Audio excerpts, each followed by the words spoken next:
As redes neurais artificiais representam o pilar central da revolução atual na inteligência artificial. Diferente do software tradicional, onde um programador escreve regras lógicas explícitas, se isso, então aquilo, as redes neurais são projetadas para aprender essas regras sozinho a partir de dados. Elas são modelos computacionais robustos, inspirados na biologia, capazes de reconhecer padrões ocultos em conjuntos de dados massivos que seriam impossíveis para o humano analisar.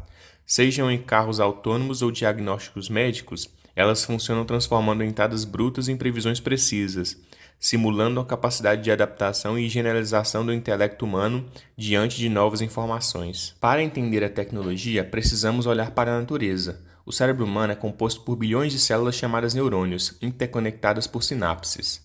Quando um neurônio recebe estímulos elétricos suficientes, ele dispara um sinal para os próximos. As redes neurais artificiais mimetizam essa arquitetura. Elas não recriam o cérebro biologicamente, mas sim matematicamente. O que chamamos de nó ou unidade na rede artificial é uma representação abstrata do neurônio biológico. Assim como no cérebro as conexões sinápticas se fortalecem com o aprendizado repetitivo, na rede artificial ajustamos valores numéricos nas conexões para ensinar o sistema a realizar tarefas específicas. A unidade fundamental de uma rede neural é o neurônio artificial, muitas vezes chamado de perceptron em sua forma mais simples. Imagine-o como uma pequena caixa de processamento de informações. Ele recebe várias entradas de dados, como os pixels de uma imagem, processa esses números e gera uma saída. Matematicamente, o que ocorre dentro desse neurônio é uma soma ponderada. A cada entrada é multiplicada por um peso específico e o total é somado a um valor chamado viés ou bias. Se o resultado dessa conta ultrapassar um certo limite, o neurônio é ativado. É essa simplicidade matemática, quando multiplicada por milhares de unidades, que gera a complexidade necessária para a IA moderna. O segredo do aprendizado reside nos pesos e no viés. Os pesos determinam a importância de cada entrada para a saída final. Por exemplo, se a rede tenta identificar um carro, a presença das rodas terá um peso muito alto, enquanto a cor do céu ao fundo terá um peso quase nulo. O viés, por sua vez, atua como um regulador de sensibilidade, permitindo deslocar a função de ativação para melhor se ajustar aos dados, similar a ajustar o volume de um rádio. Durante o treinamento, a rede não muda a sua estrutura física, ela apenas ajusta incessantemente esses valores de pesos e vieses até que a combinação numérica produza uma resposta correta com a menor margem de erro possível. Após o cálculo da soma ponderada, o dado passa pela função de ativação. Sem ela, a rede neural seria apenas uma regressão linear gigante, incapaz de entender dados complexos como áudio ou vídeo. A função de ativação introduz a não linearidade. Ela decide se o neurônio deve disparar e com qual intensidade. Existem vários tipos, como a sigmoide, que suprime os valores entre 0 e 1, útil para probabilidades, e a ReLU, Rectified Linear Unit, que zera valores negativos e mantém os positivos. A ReLU é a mais popular hoje por sua eficácia computacional, permitindo que as redes aprendam interações muito mais complexas e curvas nos dados, essenciais para o Deep Learning. Uma rede neural típica é organizada em camadas distintas, criando fluxo de informação. A primeira é a camada de entrada, Input Layer, que recebe os dados brutos como os pixels de uma foto. A última é a camada de saída, Output Layer, que entrega o resultado final como uma classificação, é um cachorro. Entre elas existem camadas ocultas, Hidden Layers. É aqui que a mágica acontece. Enquanto a camada de entrada vê apenas números crus, as camadas ocultas começam a identificar características. As primeiras podem ver bordas e cores, as seguintes combinam isso em formas como olhos nu e orelhas. As últimas juntam tudo para reconhecer o objeto inteiro. O termo Deep Learning que ouvimos frequentemente refere-se simplesmente a redes neurais com muitas camadas ocultas, ou seja, redes profundas. Antigamente, computadores não tinham poder para treinar redes com mais de 2 ou 3 camadas. Hoje, com placas de vídeo poderosas, GPUs, criamos redes com centenas de camadas. Essa profundidade é crucial. Ela permite a hierarquia de características. A rede aprende conceitos simples nas camadas iniciais e progressivamente constrói conceitos abstratos e complexos nas camadas mais profundas.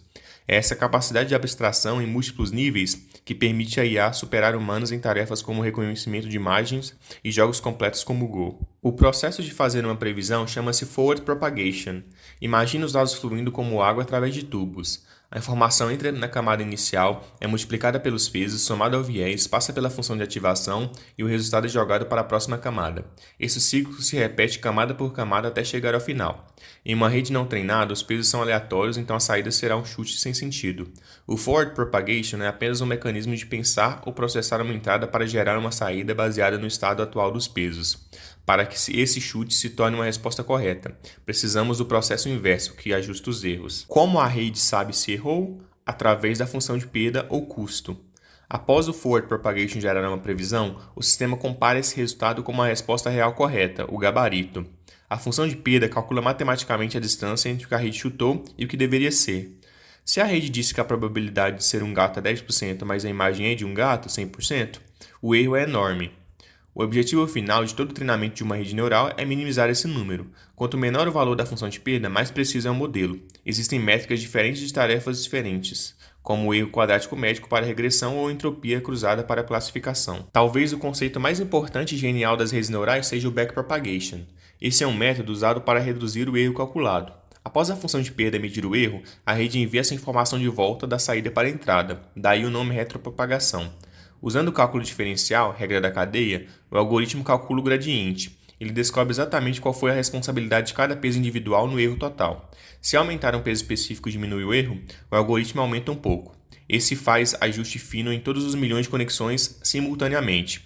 É através de milhões de ciclos de forward e back que a rede aprende. Para ajustar os pesos, a rede utiliza um algoritmo de otimização, sendo o gradiente descendente mais clássico. Imagine que você está no topo de uma montanha em uma noite escura e precisa descer até o vale mais profundo, o ponto de erro mínimo. Você não vê o caminho, mas sente a inclinação do terreno sob seus pés.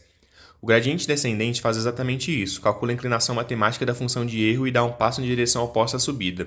Existem versões mais modernas, como o otimizador Adam, que ajusta a velocidade de descida de forma inteligente, acelerando em trechos planos e freando perto do objetivo para garantir que a rede encontre a configuração ideal de pesos com eficiência e rapidez. Um dos parâmetros mais críticos no treinamento é a taxa de aprendizado. Ela define o tamanho do passo que o otimizador dá em direção ao erro mínimo a cada atualização.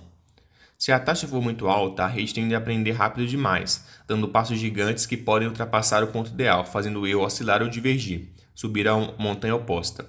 Se a taxa for muito baixa, o treinamento se torna excrucialmente lento, podendo estagnar em uma solução subótima, um buraco raso na montanha, antes de alcançar o melhor resultado.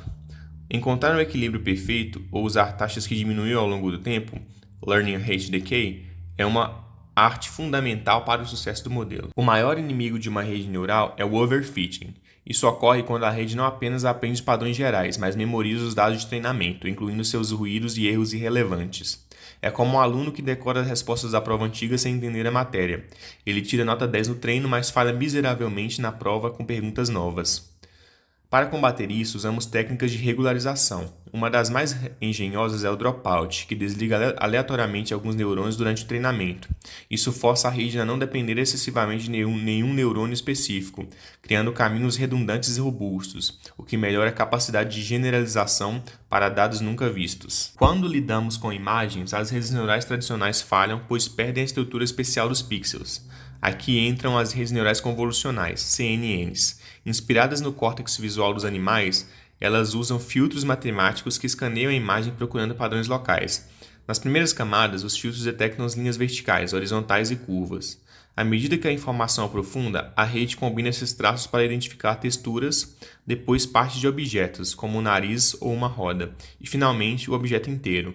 Essa arquitetura revolucionou a visão computacional, permitindo avanços como o desbloqueio facial em celulares de diagnósticos de câncer via radiografia. Para os dados sequenciais, como texto, áudio ou séries temporais financeiras, a ordem importa. Uma palavra muda de sentido dependendo da anterior. As redes neurais recorrentes resolvem isso possuindo um loop de memória interna. A saída de um passo anterior é reintroduzida como entrada no passo atual, permitindo que a rede mantenha um contexto do que acabou de acontecer. Variações avançadas, como as LSTMs, Long Short Term Memory, foram criadas para lembrar de dependências de longo prazo, como lembrar o sujeito de uma frase longa para conjugar o verbo corretamente no final, algo que as RNN simples tinham dificuldade de fazer devido ao problema do desvanecimento do gradiente. Em 2017, o campo mudou radicalmente com a arquitetura Transformer, a base do ChatGPT e do Gemini. Diferentes das redes RNNs que processam palavra por palavra sequencialmente, os Transformers processam a frase inteira de uma só vez, usando o mecanismo de atenção, Self-Attention. Esse mecanismo permite que a rede pese a relevância de cada palavra em relação a todas em uma frase, independente da distância entre elas. Isso resolveu um gargalo de processamento sequencial, permitindo um treinamento massivo em paralelo em supercomputadores. Essa capacidade de entender o contexto profundo em nuvens de significado que permitiu o salto gigantesco na qualidade de geração de texto e tradução automática atual. Treinar uma rede neural profunda do zero exige um poder computacional e uma quantidade de dados que poucos possuem. O Transfer Learning democratizou a IA ao permitir a reutilização do conhecimento. A ideia é pegar uma rede que já foi treinada por dias em milhões de imagens, como a ImageNet, por grandes empresas e usar essa inteligência pré-moldada. Congelamos as camadas iniciais que já sabem detectar bordas e formas, conhecimento universal, e treinamos apenas as últimas camadas como o nosso pequeno conjunto de dados específico, por exemplo, diferenciar tipos de flores raras. Isso reduz o tempo de treinamento de semanas para minutos e exige muito menos dados para atingir alta precisão. Um dos grandes desafios atuais da IA é a interpretabilidade. As redes neurais são frequentemente chamadas de caixas pretas, porque, embora funcionem incrivelmente bem, é difícil explicar por que tomaram determinada decisão. Com milhões de parâmetros e operações não lineares, rastrear a lógica exata de uma previsão é complexo. Na medicina ou no sistema judiciário, isso é crítico. Não basta a IA dizer que um paciente tem risco de doença. O médico precisa saber quais fatores levaram a essa conclusão.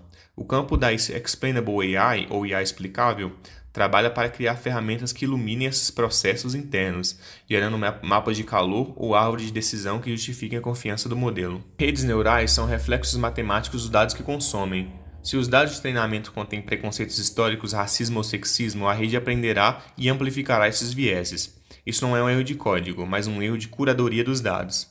Já vimos casos de sistemas de RH que descartavam currículos de mulheres e o reconhecimento facial que falhavam com pessoas de pele negra. A responsabilidade do engenheiro de IA vai além da matemática, envolve a ética de garantir conjuntos de dados balanceados e auditáveis. Construir redes neurais justas é um desafio sociotécnico e urgente, exigindo um monitoramento constante para evitar que a automação perpetue desigualdades humanas. Hoje temos a IA estreita, Narrow AI, redes neurais super-humanas em tarefas específicas, mas que falham se o contexto mudar ligeiramente. O santo graal é a AGI, Inteligência Artificial Geral. Sistemas que possam aprender qualquer tarefa intelectual que o humano consegue, transferindo aprendizado entre domínios totalmente diferentes sem retreinamento. O futuro aponta para redes neurais neurosimbólicas, que unem aprendizado profundo com lógica formal, aprendizado contínuo, aprender sem esquecer o passado, e modelos multimodais que entendem vídeo, áudio e texto simultaneamente. Estamos apenas no início da jornada para decifrar e replicar a inteligência, transformando radicalmente como vivemos e trabalhamos. Se você chegou até aqui, deixe seu like e comente IA de Boteco. Para mais vídeos como esse, considere se inscrever nesse canal. Obrigado por assistir.